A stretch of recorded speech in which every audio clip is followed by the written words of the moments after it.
Mm. Good afternoon.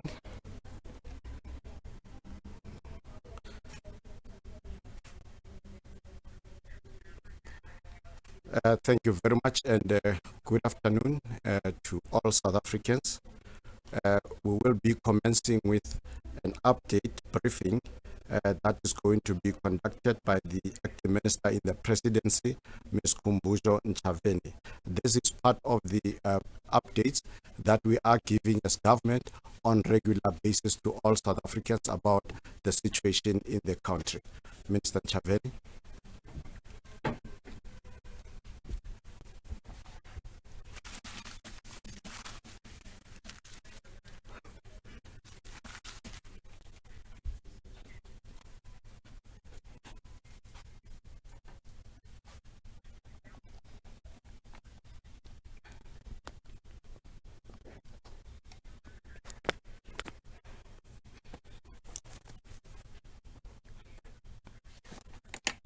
Good afternoon.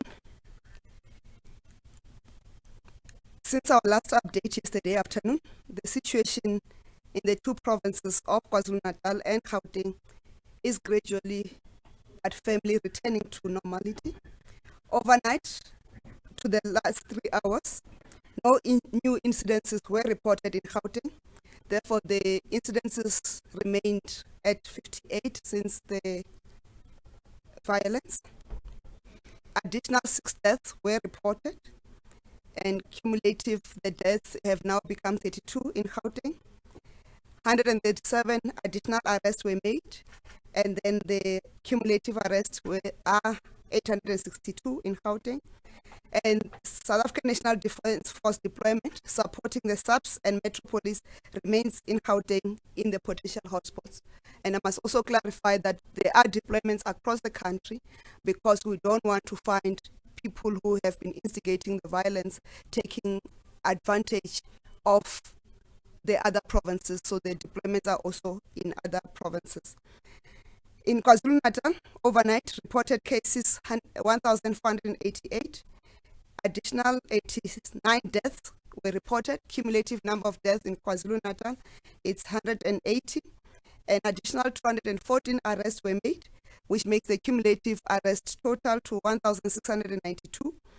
And law enforcement agencies continue to closely monitor the situation in that province, which is stable but fairly tense in some areas. Furthermore, community structures in the identified areas have been meeting with the SAPS officials on a daily basis to assess the situation and go through plans for the day to protect their communities. We want to also address matters of ammunition, explosives, and hazardous materials that have been discovered. Several crime scenes related to the discovery of ammunition, explosives, and hazardous materials had to be attended to in line with the established protocol that dictates that the SAPS explosive unit determine the safety of officers before the officers may conduct a seizure of such materials. This caused a delay in the transportation of boxes of 500 live ammunition rounds that were discovered after law enforcement officers dispersed a large group of looters during the evening of 14th July 2021 in Mobeni, which is the area covering Leicester, Grimsby, and South Coast Road Triangle. Other recorded recoveries of ammunition in KwaZulu Natal are as follows. On the 14th of July, 2 suspects aged 16 and 23 were arrested at Mobeni after they were found in possession of unlicensed firearm and 4,000 rounds of ammunition. The suspects were charged for possession of an illegal firearm, possession of rounds of ammunition, and possession of suspected stolen material. On the 15th of July, on Leicester Road in Mobeni, 1,050 cartridge boxes were found abandoned. On the same day, on Leicester Road, near the Testic factory, 900 boxed cartridges were found abandoned. A number of people were also found trying to siphon fuel from underground tanks at a petroleum service station in Pinetown in Durban. And hazardous items which were targeted by looters have proved to be related to the high number of fatalities, during which 7 multiple bodies were discovered at a macro store yesterday morning in Pietermaritzburg in KwaZulu Natal. On the work that we have been noticing of recoveries of stolen goods, Recovery operations of stolen items are underway as the police continue to receive tip-offs from concerned residents about those who were involved in the looting of shopping malls and stores. Law enforcement officers on the ground have received strict instructions to adhere to the legal principles governing search and seizure. We are grateful to the majority law-abiding citizens for the scores of stolen property that law enforcement officers are recovering daily. The net joints would like to remind social media users not to share and distribute messages inciting violence and calling for certain areas to be shut down. Anyone distributing these messages will face criminal charges of inciting violence. For example, during the early hours of this morning, the police in Gauteng's West Rand arrested a community leader allegedly responsible for the recording and distribution of a voice note calling for public violence in the area. The voice note was distributed among the community members yesterday on the 15th of July 2021. Reopening of the major economic corridors in line with government's commitment to ensure that major economic corridors and routes which are used to transport supplies from Kwazulu Natal to various parts of the country are opened. We wish to confirm the reopening of both the N2 and the N3 highways and the transportation of key foodstuffs, medical supplies, and fuel to all parts of the country has commenced, and therefore the reports of food shortages and fuel will be abated. SANRAL is repairing the damaged parts of the highway in Moy River and have removed barriers on the stretch of the N3, but the traffic is flowing along the N3.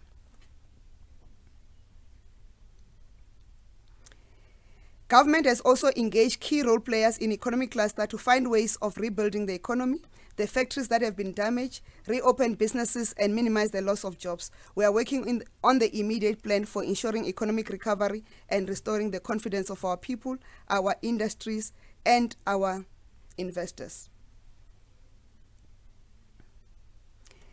The Department of Trade and Industry and Competition has set up an email address which is ioc@thedtic.gov.za, where companies can report potential, imminent, and actual looting taking place at their areas of or establishments, so that it can be rerouted to the net joints or ProfJoc as soon as possible.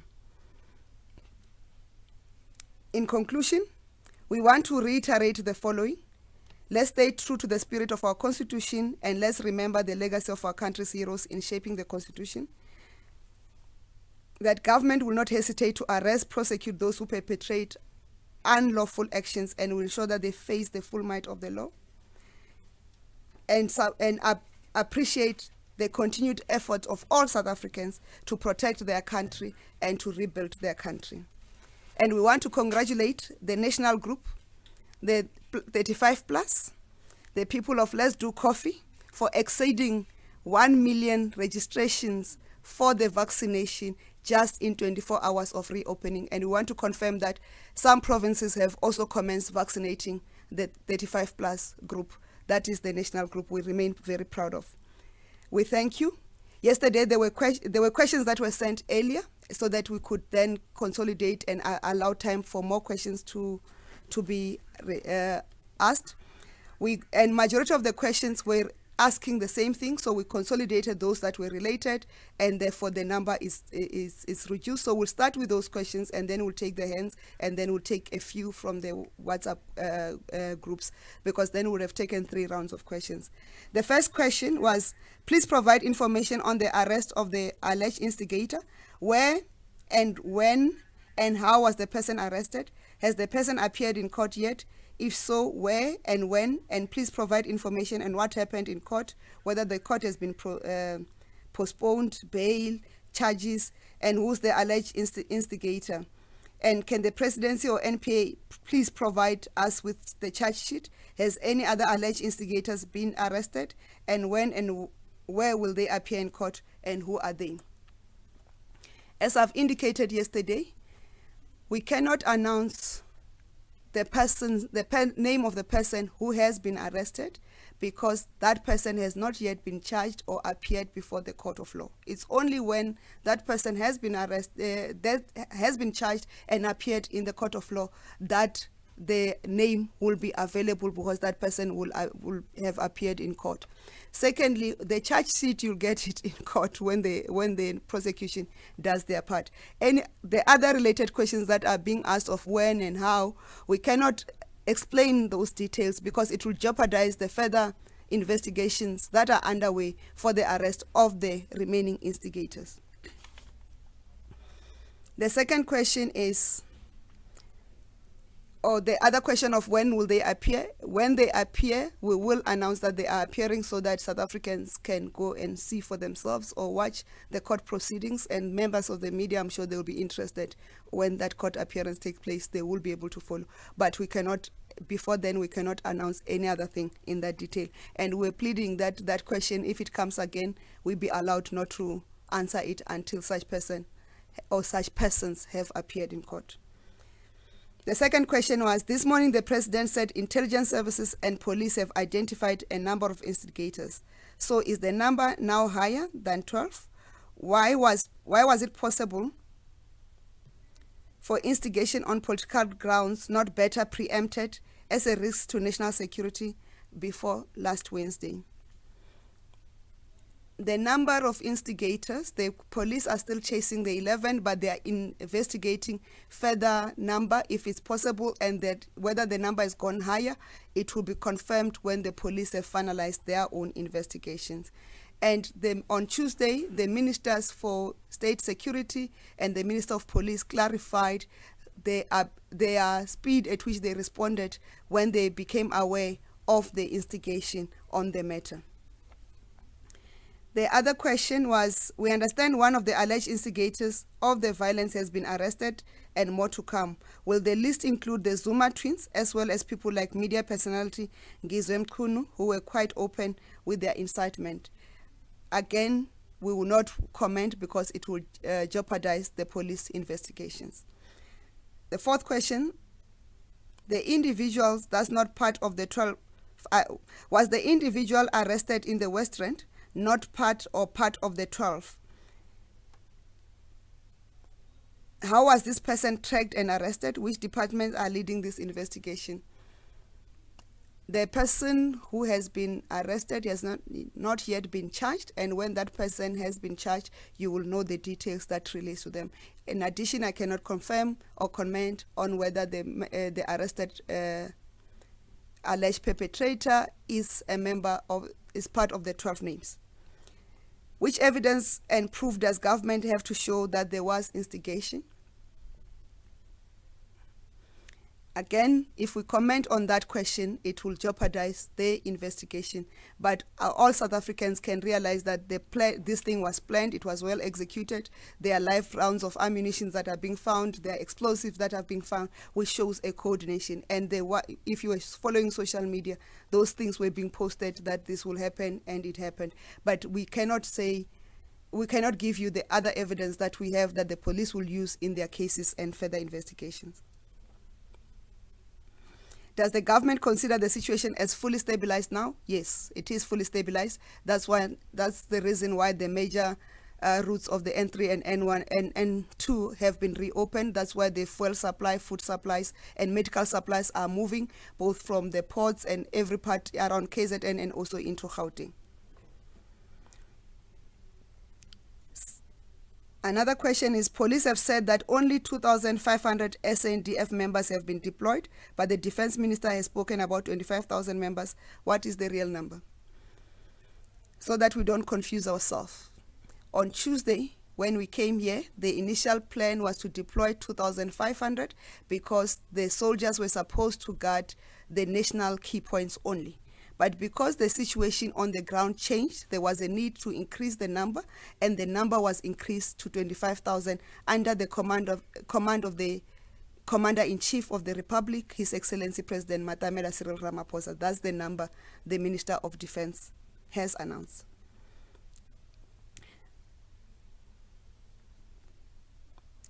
The other question is, where is the government planning to secure funding to support the deployment, and whether government view this as domestic terrorism? We have not viewed this as domestic terrorism. We have viewed this as an attempt on economic sabotage and political instigation. and which is backed by criminality. And the budget for deployment of the soldiers has to be found in line with the disaster management state that we are in, and the government will prioritize the safety and stability of the republic and make sure the South African citizens feel comfortable and secure in their own homes, in their own country, at their places of work. How many police officers have been arrested or found with goods, looted goods, is 2, and I'm not going to give further details on them until they are charged. In 2015, government came up with new legislation which was meant to help prosecute those who did damage to infrastructure in public protest. The Criminal Matters Amendment Act of 2015 was meant to ensure that there are stricter conditions for granting of bail in respect of essential infrastructure-related offences. It was also meant to ensure stricter sentences. The 2015 amendment means that anyone who intentionally tampers with, damages, or destroys essential infrastructure or colludes with or assists another person to do that can be jailed for up to 30 years. Are any of those arrested going to face the charges in line of this legislation? It will be determined on a case-by-case basis and on the balance of the evidence that is at hand for the police and from the police to the prosecuting agency. We want to also extend to South Africans the comfort that you can be rest assured that our military has the capability to defend the sovereignty and integrity of this country, whether we're threatened internally or externally. When they are needed internally, they will deploy and get the situation calmly into stability in supporting our South African police services. Within 48 hours, they've gotten the situation fully under control to show the capability that we have within our military and our country, that our country is safe and we cannot be threatened. Lastly, I'd like to announce before we take questions that the President will give will give the address tonight, a family meeting at 8:30, so that we can all be waiting for the Commander-in-Chief and the President of the Republic to speak. Over to you, Butwile.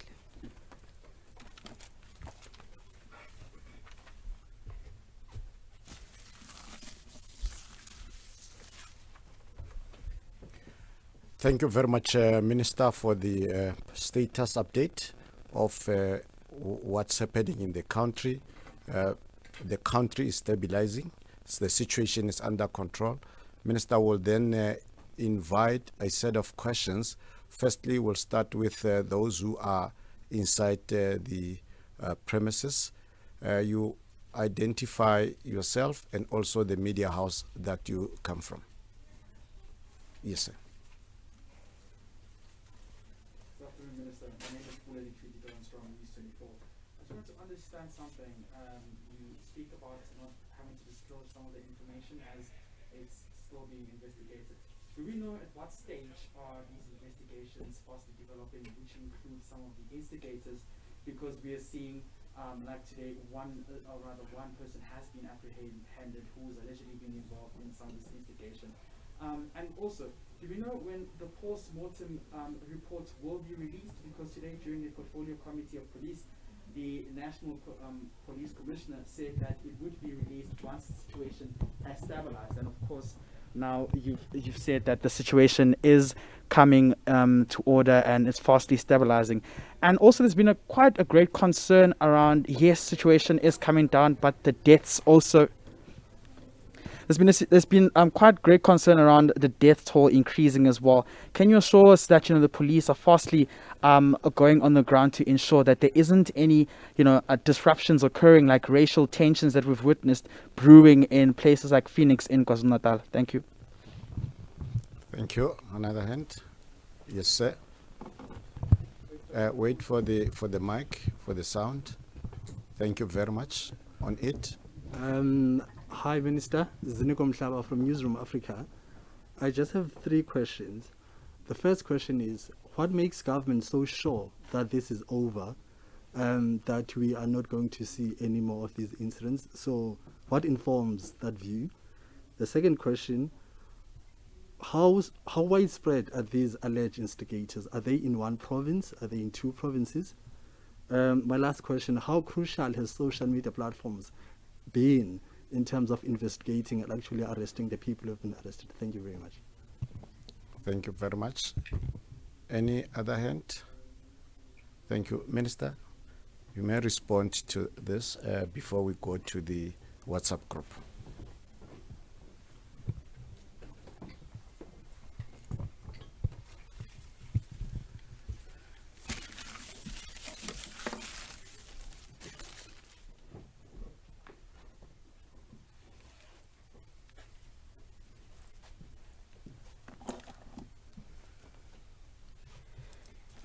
Thank you for the questions.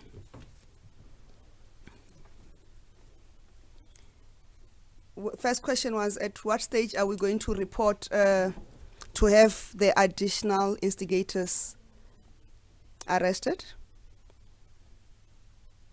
Pule, is that the The question was, at what stage are these investigations? or at what stage are the investigations? Yes. The investigations are at a very advanced stage.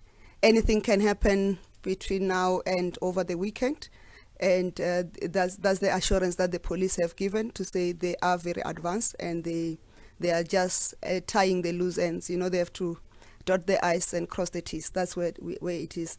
And postmortem reports, even when we say the situation has stabilized, remember the police are still preoccupied with getting. We don't know whether some bodies are lying somewhere we haven't found. So they still have to gather all that and make sure they've cleared what we call the crime scene. And then the postmortem reports will come in. Stability we are referring to the country going back to normal, but the police will have to do what they call a mop-up job after everything has been done. So that's the type of stability to say everything is stable, is when they are done with their mop-up to make sure that they don't miss anything. We don't want a situation wherein a week or so down the line, some bodies are discovered lying somewhere. But what we know is that there is 115 murders, and the other one, I think, is 65 inquests that they are already working on. And the death toll, you are assuming that the deaths are related to racial tensions, and it's not necessarily true. Some of the deaths have happened at the looting sites. Some of the deaths have happened when explosive detonated because hazardous materials were in the warehouses that were looted. Some of the deaths happened in other places which is not related to racial tensions. But the leadership of both the governing party, community leaders, and government, they have been in phonics and traditional leadership to deal with whatever could be deemed as racial tensions. And we can say safely so that now the situation has stabilized in that area. And they have been videos circulating from yesterday and today where the communities are interacting with each other. You'll recall that adjacent to Phoenix, there is an informal settlement, and the relations have gone back to normal. People are going back shopping. They've been cleaning the towns together. So the racial tensions, we can say, they have been relatively dealt with sufficiently for the community to go back to normal operations. And what makes us sure that this is over is because the government knows that who are the instigators, and they are tracking them. They are going to deal with them decisively. To say that an attempt will not be made again, I cannot say. But if that attempt is made, they will meet the full might of the law. We have now been aware that it's not all protests that are protests for constitutional rights like provided for in our democracy. There's protests that want to destabilize our country, and will not allow that. In terms of whether instigators, whether they're spread in one province, whether in one province or spread across the country, I cannot confirm that. It will jeopardize the investigations. And whether social media has played a part, we can't say social media has not played a part, but in terms of investigations, that work is being done. But we are saying those who are in the social media space, instigating violence or calling for violence, including calling for shutdown of this, shutdown of that, and banning of this and banning of that, or looting of this or looting of that, they will be arrested and dealt with in line with the provisions of the law. Thank you.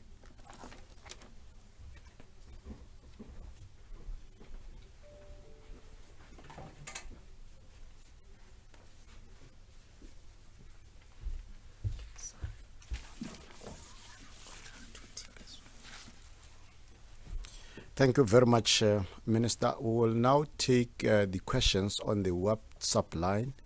Tagalani, if you can go for the first batch of 5 questions.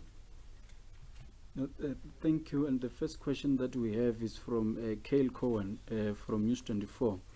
And the question is, Minister, setting up reporting measures for the potential looting and ongoing looting amid early signs of the situation coming, signals that government expects violence and looting to break out again. And what is the Minister's view on this, and should the country prepare for further unrest? And the second question, it's from Gaugelo from UFM, and the question is, we have seen a commotion of ex-ministers, other public office bearers, as well as leaders of the ANC and its alliance partners addressing large crowds in the name of quelling the looting. Where does this leave the COVID-19 regulations, particularly the part that bars the convening of political gatherings? Is that part automatically lifted? And if not, how was the tripartite alliance allowed to go ground addressing the crowds? And the third question from Alan Sikwande from Business Day. The railway line from Gauteng to Durban remains closed. Now, when will the state make this line secure enough to run trains and move cargo to and from Durban Harbour? And is there an estimate of the value of the loss of imports and exports due to the closures of Durban and Richards Bay? And the fourth question is from Marvin Adams, who is a freelance journalist. And the question is, what are government's response to free Jacob Zuma's demands that they want him to be freed in the next 14 days? And the fifth question, it's from Spelele Dluda from Business Report. And the question is, why has the economic cluster ministers not briefed us as to their assessment of the damage and the after effect of the crisis? Thanks. Thank you very much. Minister, this is the batch. I think from there we'll just take the last one and we'll be closed.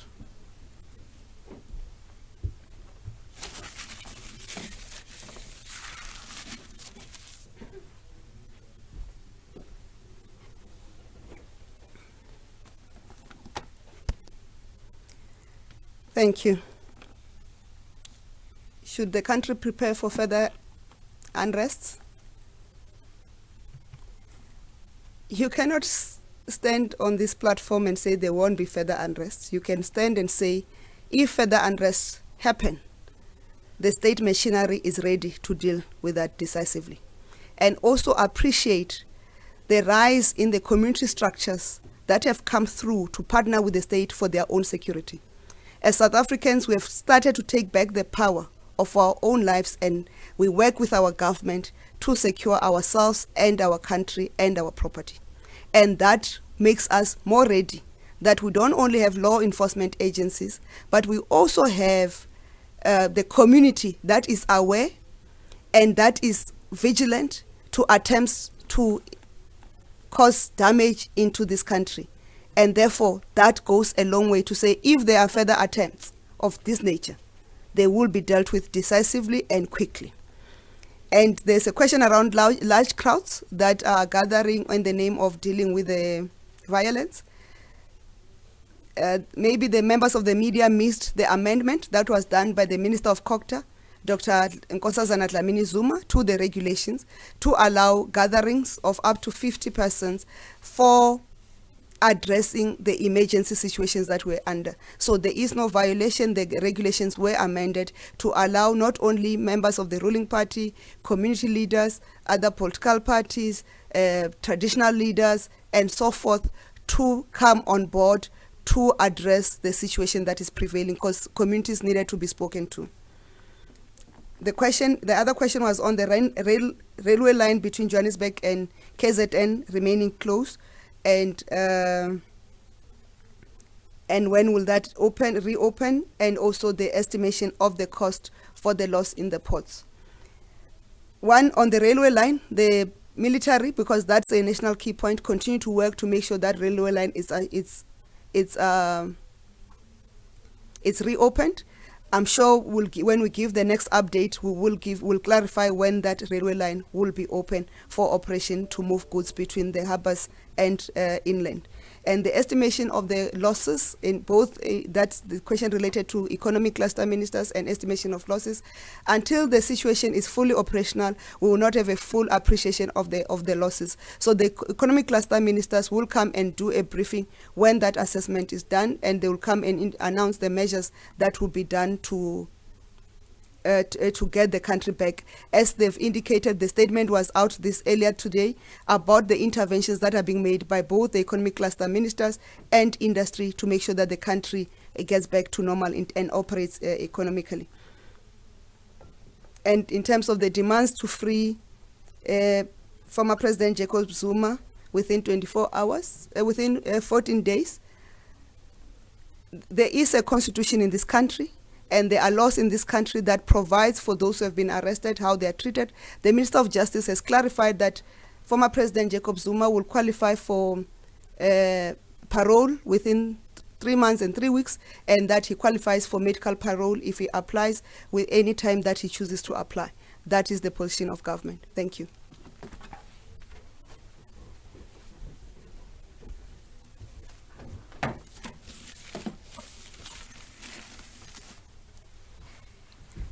Thank you very much, Minister. With your kind permission, Minister, I'm just taking the very last batch, and that will bring us to the end. I can see there is a hand first from our colleague again. Wait for a mic. Minister Pule, once again from News 24. I just wanted to ask a question. What does this say of government's response? Has government learned a lesson about whether next time when the country is faced with such a threat that they respond swiftly? Because if you listen to the committee that was held earlier into policing, the National Police Commissioner does say that they were actually caught within a setback. Most of the SAPS members were deployed for COVID-19 related matters, and there was a counter-attack from some of these instigators, hence the delayed response. Does this set a precedent that next time when such incitement has been said by members of any political party or any society, that it be taken serious? And secondly, I'm going to shoot my shot again, Minister. Out of the 12 individuals, 3 have been out of the 12 individuals who are instigators, 3 have been prioritized by the Directorate of Priority Crime Investigation and the Division of Detective Services, and the affidavits have been obtained. They're currently talking to the National Prosecuting Authority, and the Chief Magistrate in Durban is on standby to issue warrants of arrest. Are you aware about this, and can you confirm this information? Thank you. I think we should not do running commentary on issues that are happening. The Minister answered the issue of the suspects, and also gave that we should allow the process that is taking place. So it will be unfair for us to expect the Minister to give a running commentary on that one. No, but thank you. Minister Zuneko Mhlaba again from Newsroom Africa. Is government worried about a possible infiltration of ISS if such events such as these ones over the past week unfold in front of our eyes? Does this not show or prove how vulnerable the country is in terms of any incidents? We know that Mozambique is currently, under siege. Should we not be worried as a country if such things are able to unfold for entire week? Where does that position us in terms of our intelligence, but also in terms of our capability of dealing with such issues? Thank you. No, thank you very much, and thank you, colleagues, for the questions. Minister, with your kind permission, let's take the last batch of WhatsApp questions so that we answer them. Tagalani? Thank you. The question that I have here, it's only, I only have one question from Spelele from a Business Report. And the question is, please explain the process embarked upon the Operation Kipari Seat, as announced by Minister of Police. We see a lot of looted goods being recovered, especially in Alexandra. Where are the goods being taken to, and what will happen to them after? Thanks. Thank you very much. That was the last batch of questions. It appears there is a hand that is burning. I hope it will be short. Just a quick one, it's something that has just come in right now. There are reports that Thulani Dlomo has handed himself over to police. Is government aware of this? Can you verify? Has he really officially handed himself over from the knowledge that is at your disposal? Thank you. Thank you very much. As I've indicated, that certain things are happening as the minister is briefing. So, but we'll leave that to the minister. Minister, that was the last batch of questions. Can answer.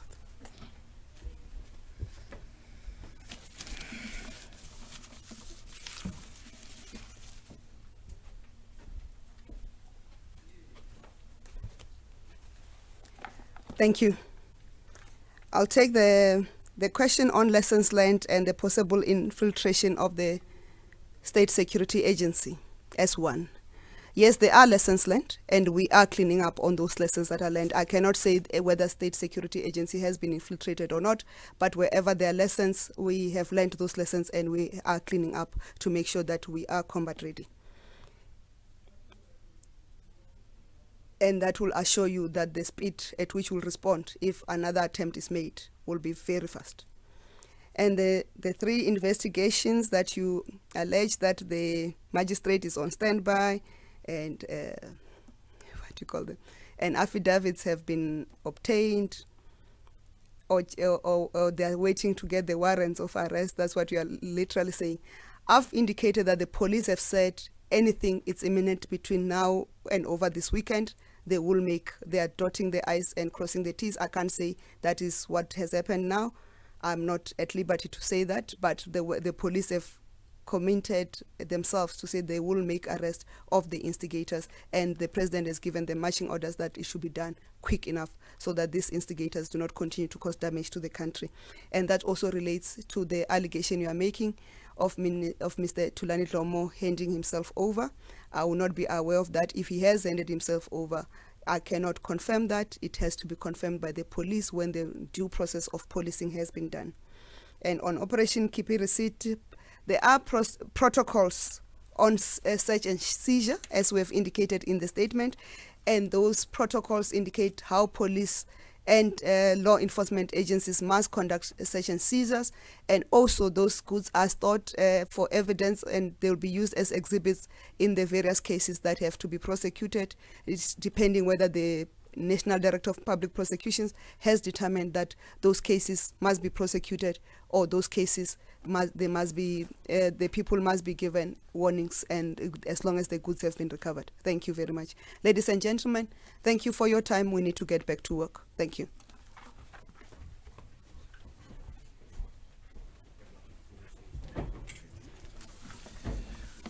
This brings us to the end of this press briefing, and thank you very much. And as the minister have indicated, the president will be speaking to the nation at 8:30 tonight.